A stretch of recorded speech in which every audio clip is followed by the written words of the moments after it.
bom dia. A Susana já cá esteve, portanto, a Susana não está atrasada. Mónica e Júlia, muito obrigada. Júlia, posso começar por si. Bernabé também 19 anos, segundo creio, não é verdade? 23. Já fiz... disseram-me aqui 19. Foi da última vez. Ai, desculpe, não, tem razão. Não, 19 anos é o Rui. Desculpe, o Rui, diz aqui Rui Rocha, eu vi Júlia. Não, exatamente, 23. Tão bom, já tive disso, isso passa. Então, Júlia, o que é que quer partilhar connosco? Sei que atualmente é uma Bernabé, não é? E a primeira vez que teve o diagnóstico foi aos 15 anos. Certo. Eu há bocadinho perguntei ao Rui se gostava de ter sido... quando ele disse, ninguém me dizia nada o que é que estava a passar, e eu perguntei-lhe, gostava que se tivesse sido partilhado consigo. Ele disse logo, imediatamente, sim. Como é que foi a sua experiência, Júlia? Eu perguntei tudo. É uma curiosa. Sim. Mas sou curiosa e sou muito teimosa. Então, se eu não tivesse resposta, ia procurar resposta. Pronto. Mas sim, acho que é fundamental haver um conhecimento mais profundo do que se passa connosco. No fundo, quem está a dar o corpo ao manifesto somos nós. Literalmente. Sim. Portanto, convém que... Também tive muita sorte com os meus profissionais de saúde, que sempre me explicaram tudo o que eu precisei de saber e sempre me tiraram as dúvidas todas. Mas sim, acho que é fundamental e faz todo sentido sabermos o que é que se passa. Daquilo que sei, Júlia, você teve um diagnóstico primeiro aos 15 anos, mas depois teve 2 recidivas e depois houve aqui aquele período do sou adolescente, estou na pediatria, estou na lado adulto. Isto deve ser olha, eu vou-lhe dizer, a única vez que estive internada na minha vida, eu tinha 13 anos e fui parar aos adultos, porque não havia camas na pediatria na altura no Hospital Santo António. Não foi há muito tempo. Algum tempo, pronto. Mas não havia, foi o século passado, como é óbvio. E eu senti essa diferença. De repente não estava na pediatria com os meus amigos, porque foi uma infecção na escola, estávamos todos no mesmo hospital, já não havia camas, a única que tinha de estar mais tempo foi para a ala dos adultos. Não é a mesma coisa, de facto, não é, Júlia? Como é que foi esta... Eu andei um pouco de um lado para o outro, porque como eu tive as minhas recidivas, não tinha passado ainda os 5 anos necessários para terminar o processo, entre aspas. Portanto, eu ainda estava a ser acompanhada aqui no Hospital Pediátrico. Portanto, o acompanhamento continuou em idade pediátrica, ainda que com a última recidiva eu fui internada no Hospital dos Adultos porque fui para lá eu de urgência. Pronto. Mas depois reencaminharam novamente para o pediátrico porque era onde estava a ser seguida.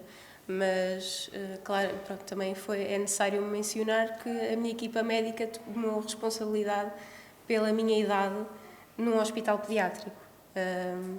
E apesar do meu processo ter corrido muito bem e destas pessoas terem tido este cuidado comigo, não é o que acontece, não é a regra. Aliás, não há regra, portanto, quando não há regra, cada um se derrasca como pode. Regra. E há pessoas à espera, e à espera. Há pessoas que não sabem, não têm confiança nas pessoas que vão seguir o seu caso agora. E depois é uma idade em que até aqui havia sempre a mãe ou o pai ou o cuidador responsável, por assim dizer. Sim, a responder por mim, e agora sou eu. Pronto, eu sempre respondi por mim, mas isso é o meu feitio. Mas as pessoas, pronto, adolescentes, às vezes não sabem bem como é que... Quer dizer, nós não sabemos como é que vamos pagar os nossos impostos, quanto menos ter que perceber coisas na nossa quem vida, é que não é? vai cuidar de nós, se o médico realmente posso confiar, se não, que perguntas é que eu posso fazer, porque às vezes nem isso nos ocorre. Porque a questão que o professor falava, não é? Do direito a brincar nos mais pequeninos, mas a participar e ter uma voz, eu acho que à medida que vamos crescendo, vamos tendo mais essa consciência. Se calhar não gostávamos de ter esse peso. Às vezes é mais fácil que alguém decida, mas quando começa realmente a doer, ou seja, esta transição para a fase adulta, quando é que teve de tomar a sua primeira... Lembra-se quando teve de tomar a primeira decisão à sério ou não? Em relação à sua doença, claro. Eu acho que fui sempre tomando essas decisões. Lembro-me que eu vivia em Fátima e na minha primeira recidiva a minha mãe perguntou-me se eu queria que a família se mudasse. Portanto, sempre houve essa abordagem em casa. O que é que tu queres fazer? É o teu... Pronto, acho que é por isso que eu sou assim. Criaram-me para ter esta autonomia também, que é fantástico. Mas também se nota muito, se calhar, como o professor dizia e muito bem, dar autonomia às crianças, porque de facto chega-se a um ponto em que elas não são crianças e têm que tomar decisões sozinhas. E se isso não é treinado logo desde pequenino, claro. Portanto, envolver as crianças, adolescentes neste processo, claro que adequadamente à sua compreensão cognitiva, claro. Não é? Mas é crucial, porque nós estamos a criar adultos, nós estamos a criar crianças. Sim, ou adultos bonsai, não é? Não são propriamente pequeninos a vida toda, exatamente. Mónica, muito obrigada também por estar aqui connosco. E eu diria que a transição para o mundo dos crescidos já é difícil, ponto final. Quando estamos com um diagnóstico destes, acredito que a situação se complique. Quais são as estratégias aqui também? Quais são as ferramentas? Como é que os médicos, aqui neste caso, a Júlia tem este seu lado, bora lá, despachadona, temos que decidir, é para decidir, mas nem todos serão Júlia, não é? Como é que é um dia, uma fase, esta fase de transição? Bom dia. Antes de mais, queria também agradecer o convite que me foi feito para estar aqui presente. Foi com muito gosto que aceitei. Antes de mais, para nós também é muito difícil, porque é uma caminhada que fazemos juntos e acompanhamos estes jovens e estas crianças e é também angustiante para nós saber o dia em que tem que ser feita a transição e o tentar que essa transição seja feita da melhor forma. Eu acho que há várias estratégias possíveis, diferentes hospitais têm também as suas estratégias. O ideal seria que todos trabalhássemos em rede e que não houvesse um momento de subitamente não podes vir mais ao hospital pediátrico e agora vais ao hospital dos adultos, vais conhecer outros médicos, outra equipa, onde naturalmente a forma de lidar é diferente, de repente são adultos e portanto não são tratados como aqui e portanto o ideal será haver esta ligação, não haver este corte abrupto e se calhar as equipas contactarem-se entre si, com consultas alternadas num espaço físico ou no outro, de modo que a transição seja o mais suave possível. Vocês tentam aqui, pelo menos, fazer isso? Algumas pontes? Tentamos, mais numas áreas que outras, mas sim, tentamos. Portanto, também, por um lado, temos a vantagem de estar integrados é tudo o mesmo centro hospitalar, portanto, o Hospital dos Adultos pertence ao mesmo centro hospitalar. As instalações são diferentes, portanto, o edifício é diferente e isso, muitas vezes, quando a proximidade até física é maior, de certa forma, também facilita. Mas sim, tentamos de alguma forma fazê-lo, às vezes com maior ou menor sucesso, mas é esse o objetivo. Claro. Não deve ser fácil, não é? Olá outra vez. Olá. É muito parecida com a... sou muito parecida. A gêmea. É ali a imitar ali as filhas da Carla. Gêmea verdadeira. Exatamente, muito verdadeira. E obrigada também por estar aqui mais uma vez. Mais uma vez eu. Exatamente. Isto, para dizer a Susana, foi uma querida, uma substituição de última hora, mas obrigada por nos ajudar também, porque aqui também são outras ferramentas, não é? E também aqui os psicólogos podem ajudar e muito. E só uma nota, eu tenho uma amiga que tem 40 anos, tem uma doença rara, e ela continua a ser acompanhada pela pediatra dela. Não larga a pediatra, sabem? Porque é a pessoa que mais sabe sobre a doença dela. E, portanto, mesmo que venham outros médicos, ela não decide nada sem ir à pediatra. Tem 40 anos. Portanto, pode acontecer, Júlia, não há problema. É ótimo. Os pediatras são ótimos. Eu concordando aqui com o que, peço desculpa, que a Mónica estava a falar, realmente é preciso haver uma continuidade de cuidados. Ou seja, O jovem, para já, não deve ser feito abruptamente, não é? Porque, exatamente, quer dizer, a criança ou o jovem, neste caso, jovem adulto, tem uma equipa que provavelmente acompanha durante anos. Portanto, há ali uma aliança estabelecida terapêutica, não é? Há ali relação de confiança, portanto, o sentir-se seguro naquele espaço, o ter já familiarizado com muitas vezes é a segunda casa, de facto, daquele jovem, e, portanto, o sentimento muitas vezes de tristeza, de raiva, até de revolta, porque de repente lhe dizem, olha, provavelmente daqui a algum tempo ou vais ter que transitar para os adultos, não é? Isso tem que ser feito com muito cuidado. Porque isso pode provocar realmente sensações de vazio, de insegurança muito grande, mas o que é que vai acontecer, para onde é que eu vou, não conheço ninguém. Portanto, o ideal, e muito bem, como disse, de facto há muito pouca coisa. Eu por acaso fui buscar aqui um artigo recente sobre a transição de serviços de crianças e jovens para o serviço de adultos, que é do professor José Salgado, do Hospital Psiquiátrico de Lisboa, e que fala de facto e a questão importante de uniformizarmos isto, não é? Porque isto não pode ser, quer dizer, tem que ser feito cada caso a caso, não é? Vamos imaginar que, infelizmente, um jovem está em cuidados paliativos pediátricos. Naturalmente, não faz sentido nenhum, estamos a transitar este jovem para os adultos, não é? Portanto, temos que ir caso a caso. E as situações, de uma forma geral, deveria haver, para já, naturalmente, a transição que tem que ser feita. É óbvio, não é? Ou que deverá ser feita, não abruptamente, deveria haver, primeiro, uma reunião dos serviços onde o jovem vai ser colocado, jovem adulto, e o serviço de pediatria. Devia ser incluído, naturalmente, o jovem nessas reuniões, ou seja, depois devia haver uma conferência familiar ou com esse jovem que já tenha a capacidade de decisão e ser informado de tudo. Porque nós, para aceitarmos o que quer que seja, temos de ser informados, não é? E o consentimento informado deve ser verdadeiro e, de facto, a verdade, como eu costumo dizer, é sempre o melhor caminho. Portanto, nós não podemos, e como dizia muito bem, a autonomia dos jovens, desde muito novos, e de poder de decisão que nós devemos dar, quer às crianças, quer aos jovens, só se eles estiverem informados daquilo que está a acontecer é que eles podem, de facto, decidir e também terem um papel ativo nessa situação. Haver reuniões, haver, portanto, de facto, gradualmente essa transição, não havendo assim, tipo, vais para ali, vais para os adultos, não é que vão agora estar mal, temos agora és pena. crescido, tens que ir para ali, mas haver ali uma transição gradual e uma continuidade de cuidados. Eu vou continuar a ser cuidado. Pois. E Quer a depois nível depende- psicológico, acontece-me comigo na consulta, tenho alguns jovens adultos que depois me perguntam, e agora?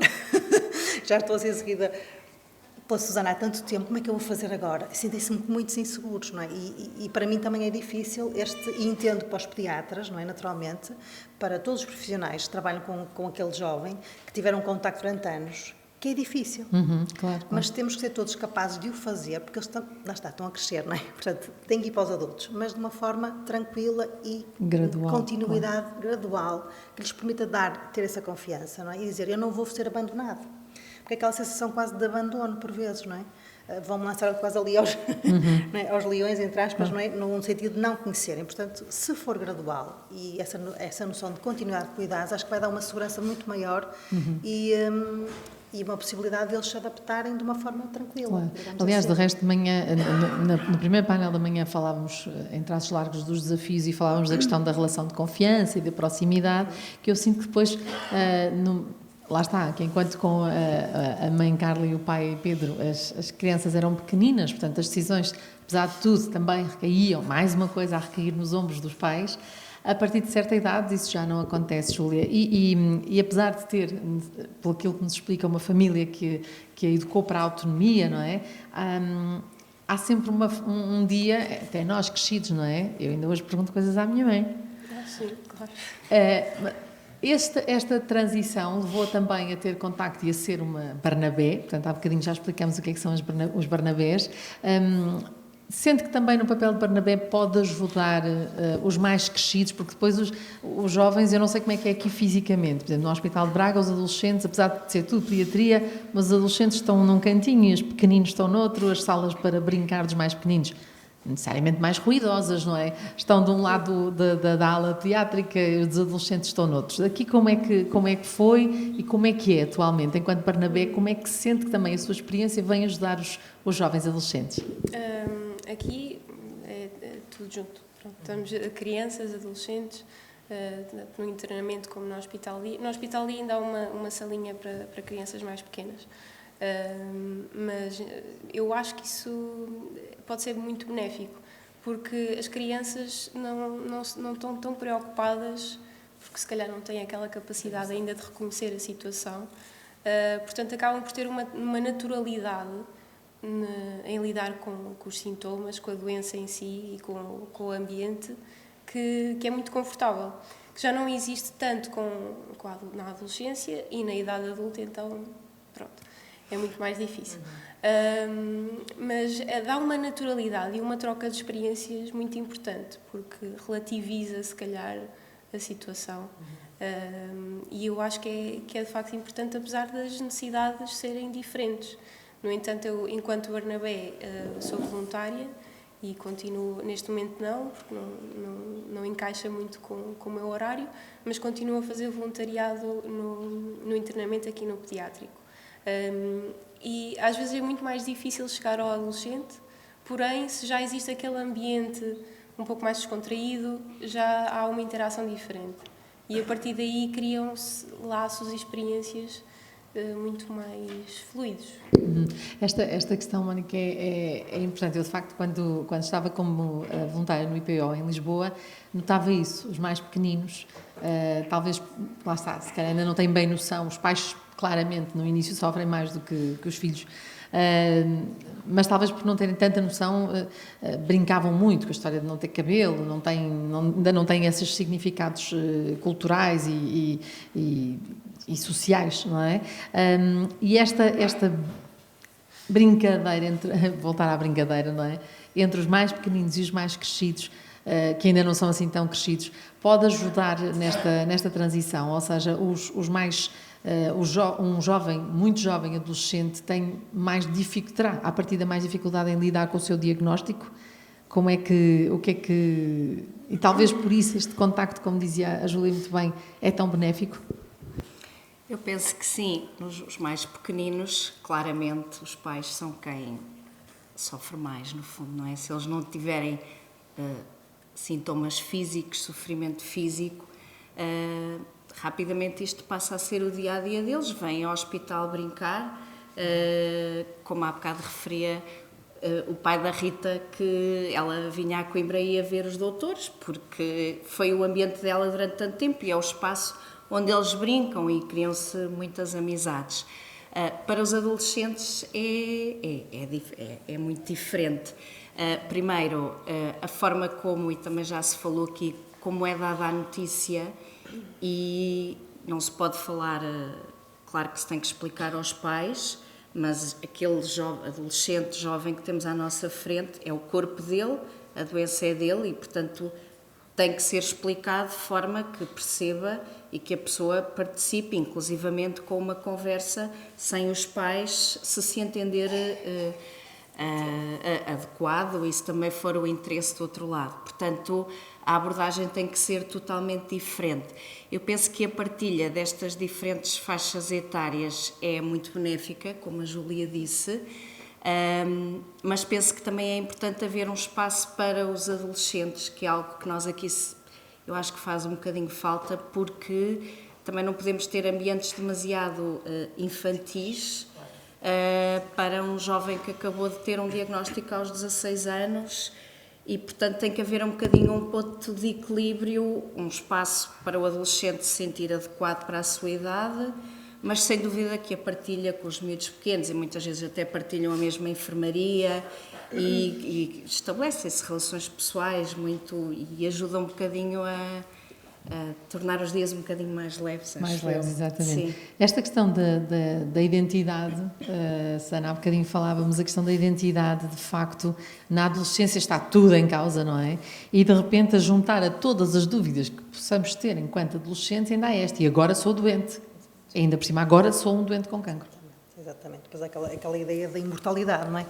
Que também é típica da adolescência, ainda bem que há essa noção de, não é?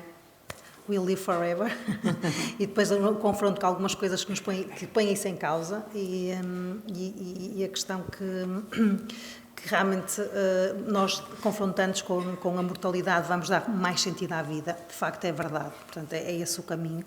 E esta questão da adolescência, de facto, acho que deveria haver espaços, de facto, adequados, porque acho que se centra muito na parte da primeira e segunda infância.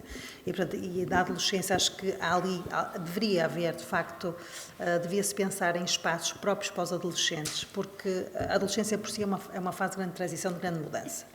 Portanto, a todos os níveis. O que nós verificamos é que a maior parte dos adolescentes, quando estão internados, estão muito nos seus quartos.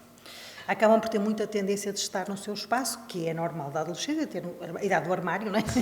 Portanto, tem essa necessidade de estar num espaço, mas que não é o seu espaço de casa, ou seja, que já estão a nível de privacidade e individualidade um bocadinho invadidos, mas com certeza se tivessem espaços para poder estar não só com as outras crianças mais novas, mas com espaços, ou seja, estruturados para as idades, não é?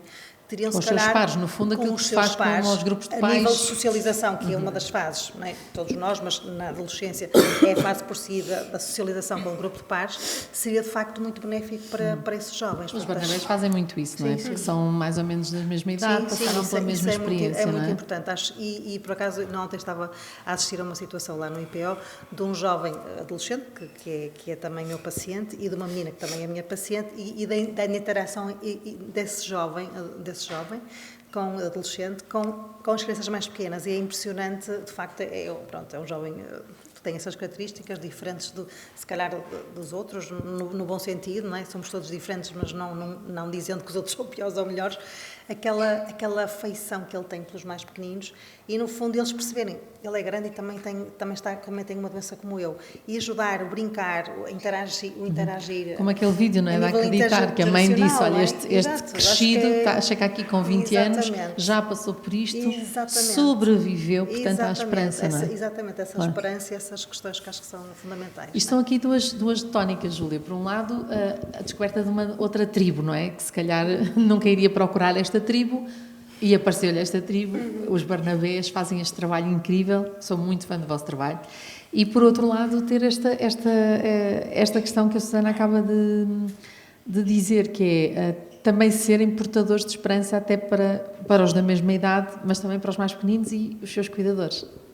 Sim, é algo que em qualquer visita ou internamento acontece, é inevitável. E há perguntas mesmo muito específicas e muito diretas, e há interações que são fantásticas, e que se calhar na altura em que eu estive aqui internada não havia esse tipo de voluntariado, e eu noto que o ambiente é diferente, estando aquela presença de voluntários, de interação, é outro convívio, e mesmo acho que para adolescentes acaba por ser uma interação muito interessante, porque fora os Barnabés existem os palhaços, existem as animações, mas que um adolescente não quer interagir. Não gosta muito. Mas se calhar uma interação do género, olha, eu fui ali àquele quarto, está ali outro rapaz da tua idade, ele gosta disto, disto e disto. Conversem, pronto. Arranjar ali um intermediário que eles não possam recusar, porque eles não podem dizer, olha, tu não sabes do que é que estás a falar, por porque favor, neste caso não sabes. quero. Sim, pronto, é uma boa carta na manga para se ter. Dá muito jeito. Porque eu acho que se eu não tivesse essa carta, acho que não conseguia também fazer chegar, pronto. Mas é muito importante para ganharmos consciência também do que é que podemos fazer, não só como doentes, porque nós não somos doentes, o que é que nós podemos fazer depois e dar a entender que realmente há muita coisa que se pode fazer, e que estas conversas impulsionam muita coisa, mas têm que ser isso mesmo, impulsionadores, e não só conversas existenciais. Claro que é preciso, mas tem que ser o início de alguma coisa e não ficar por ali. E nos voluntariados é importantíssimo, porque conseguimos resgatar. Eu acho que vou lá buscar um ou dois que tenha assim mais vontade de fazer as coisas, porque é preciso o testemunho e é preciso fazer alguma coisa. E é toda esta interação que se vive, Mónica, na pediatria, não é? Com os mais crescidos a tentar, quando digo mais crescidos, lá está, dentro da idade pediátrica, mas a tentar ressignificar, depois do choque que é saber o real diagnóstico, depois dos primeiros tratamentos que podem ser um bocadinho mais invasivos e são certamente dolorosos, não podemos estar aqui a dourar a pílula, não é? Claro. Mas há depois todo um outro trabalho, não é? E tudo isto ajuda na construção da identidade destes quase adultos. Isso é tão fundamental, acho eu, não é? É, sem dúvida. Eu acho que o trabalho dos voluntários, dos Barnabés, é fundamental.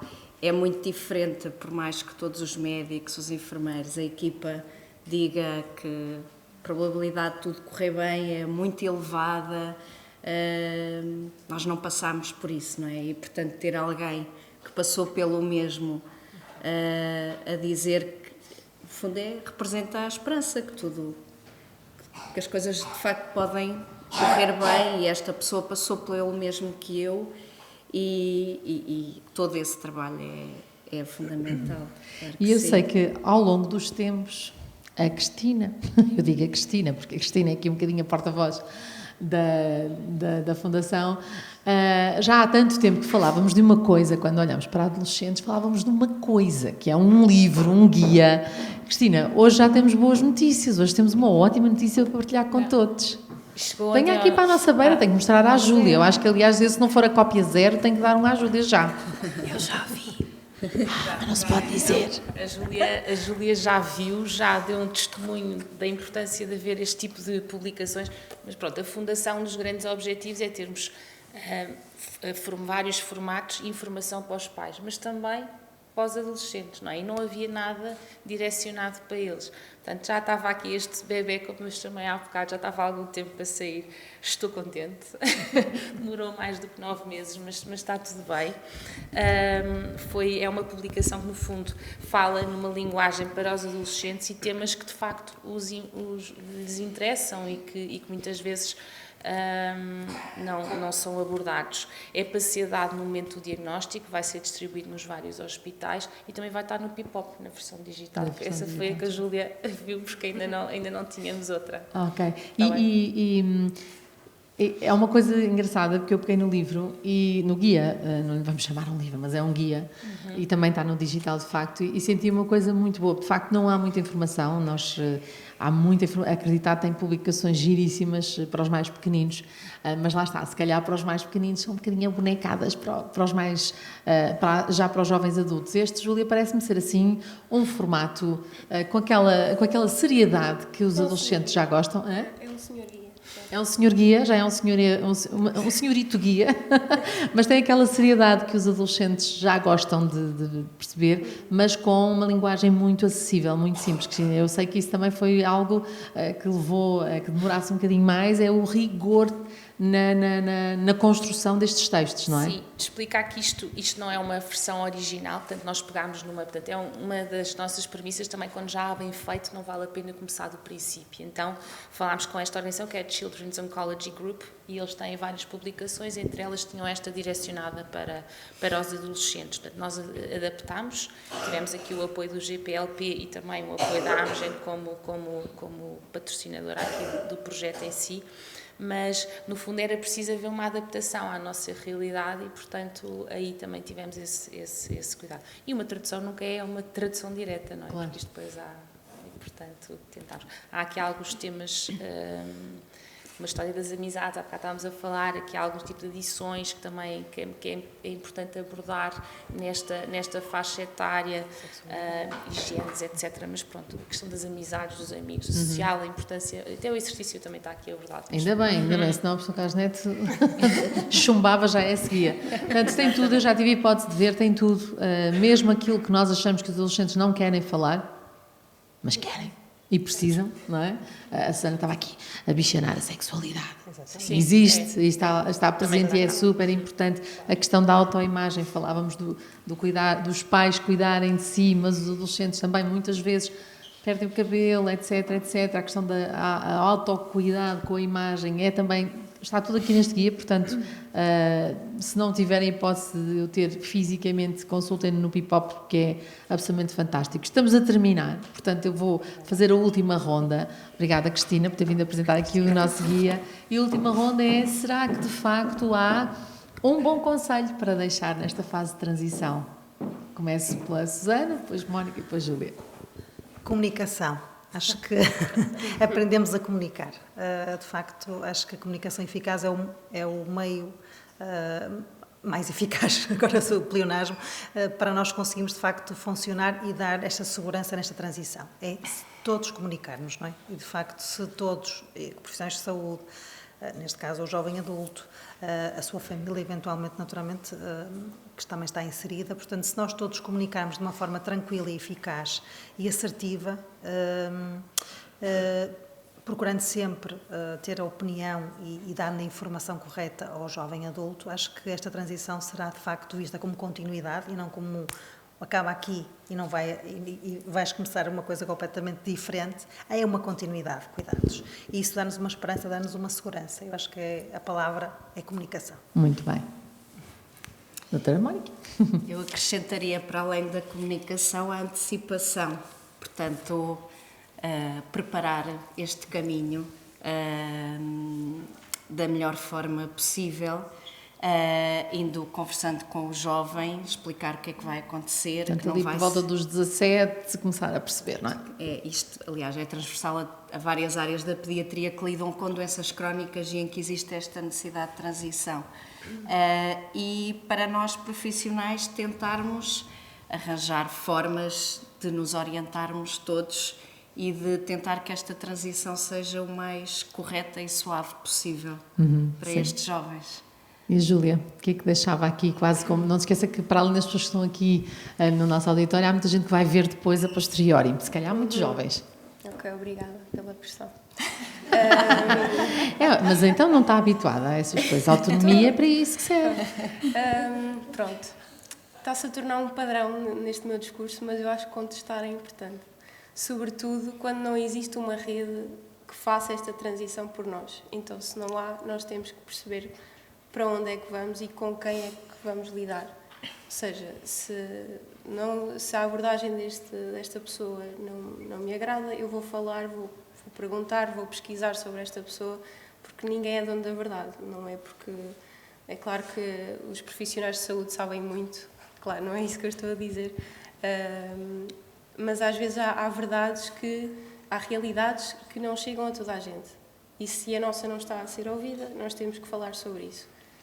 Não é importunar ninguém, é realmente assumir o nosso destino, o nosso controle sobre a nossa vida. Contestem à vontade. Exatamente. Portanto, já viram que ao longo desta manhã ficamos com uma série de ações que são necessárias, não apenas no exercício do mexam-se, cuidem-se, contestem e a principal para mim, agradecendo também a vossa presença, sorriam, é o mais importante. Eu, do meu lado, para além de agradecer este último painel, agradeço a todos os painéis e agradeço mais uma vez, Cristina, é sempre incrível trabalhar consigo e preparar este seminário e agradecer, obviamente, à família. Muito obrigada. A maneira como a família Osório Castro nos recebe. Eu digo a nós porque... somos todos, não é? No fundo, todos nós somos acolhidos aqui neste seminário da Fundação e o facto desta Fundação continuar a investir nestes seminários, nestes momentos de partilha, para mim mostra muito daquilo que é esta família, aquilo que quer retribuir à sociedade. Isso para mim é fundamental. Obrigada por continuarem a confiar em mim também para moderar estes debates e se tudo correr bem, até para o ano. Obrigada e vamos almoçar. Até já.